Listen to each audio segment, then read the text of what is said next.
కూటమి ప్రభుత్వంలో అర్హత కలిగిన ప్రతి ఒక్కరికి పెన్షన్ అందజేయడం జరుగుతుందని ఏలూరు ఎమ్మెల్యే బడేటి జంటి స్పష్టం చేశారు. ఏలూరులోని తన క్యాంపు కార్యాలయంలో ఆయన ప్రజల నుండి వినతులు స్వీకరించారు.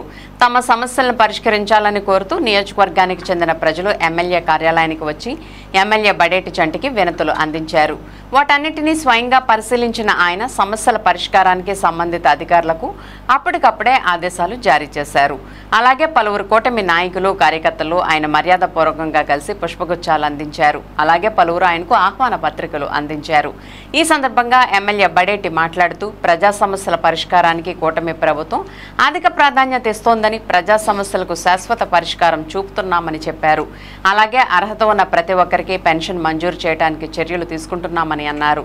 ఎవరికి ఎలాంటి సమస్య ఉన్నా నేరుగా తనను కలుసుకోవాలని ఈ సందర్భంగా ఎమ్మెల్యే బడేటి జంటి సూచించారు. ఈ కార్యక్రమంలో పలువురు నాయకులు కార్యకర్తలు పాల్గొన్నారు. అందుకని నీకేం తెలియనట్టు మీరు మెదకోకుండా మేము మాట్లాడడం కదండి, మామూలుగా మీరు చేయండి అని చెప్పండి. కానీ యాజ్ పర్ రూల్ అయితే మనం చేసుకోవడానికి అంటానికి కుదరదు.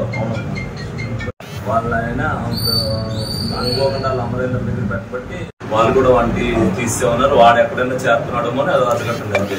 వాడు మీకు ఏదన్నా ఎవరికైనా ఇచ్చేసినా ఫోన్ చేసినా మనం చెప్పండి, సేగా నోటీసులు పెట్టాము, మీకేమైతే లేదు. అదేనా వచ్చాడు, నేను అడిగాను ఏదో 2 లక్షలు కడతాను.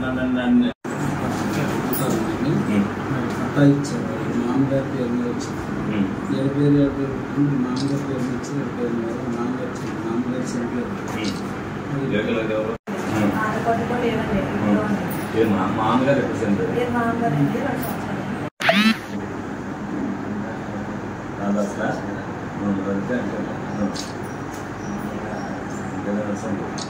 ఇమీడియట్ అది వచ్చింది కాబట్టి మిమ్మల్ని అడిగా డేటా ఎంట్రీ చేయాలి. చెప్తాను మాట్లాడతానన్నాడు. అతను అంతకుముందు 3-4 సిట్టింగ్లు వేసారు అని చెప్పాడు. మాణిక్యాల్లో తెలిసి అతను ఎంత అడుగుతున్నాడో ఏంటో అనేది ఒకసారి ఆలోచించుకుని చెప్పమను. అతను వదిలేసుకునేటట్టు అయితే మాట్లాడితే అప్పుడు వీళ్ళకి ఏం మాట్లాడదాం అనేది చూసి చేద్దామని చెప్పాను. నేను వెళ్ళాను, మీరు మాణిక్యాల దగ్గరికి ఒకసారి వెళ్ళండి. మాణిక్యాల్లో ఒకసారి కలిపితే అతను ఏంటన్నా ఎప్పటి నుంచో ఉందన్నాడు. సరే ఇప్పుడు అతను అడుగుతున్నాడు, అతనికి వంశపరాలు ఎంత కావాలి, ఇప్పుడు అది వచ్చేది కాదు కదా, నీకు బర్త్డే ఉంటుంది కాబట్టి అది సరి అయ్యేటట్టుగా చెప్పమని చెప్పి అడిగేసేయమని చెప్పాను మీ అబ్బాయిని. ఏది హాస్పిటల్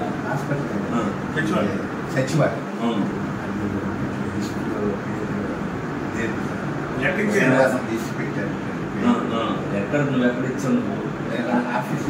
ఇచ్చావు ఎక్కడ యాక్సెప్ట్ చేయలే. నీ దగ్గర చాలా 12 పేర్లు ఇచ్చారు, ఏ ఒక్కటి యాక్సెప్ట్ చేయలే. 8 మంది తగ్గి ఉన్నారు, అయినా కూడా తీసుకోమంటున్నారు. నీదేది ఏ డివిజన్ అది? 20 కాదు, ఇంతకుముందు 20 16 కదా. హ్యాపీనా?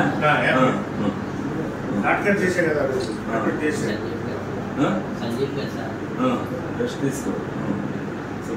మళ్ళీ రావడం మీకెందుకు నేను చెప్తాను. మీరు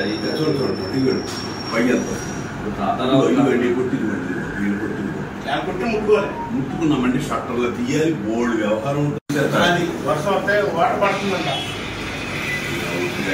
ఎవడే ఎన్ని ఇంజక్షన్ ఆర్డర్ ఎలా తెచ్చారు సార్? నువ్వు చేతులు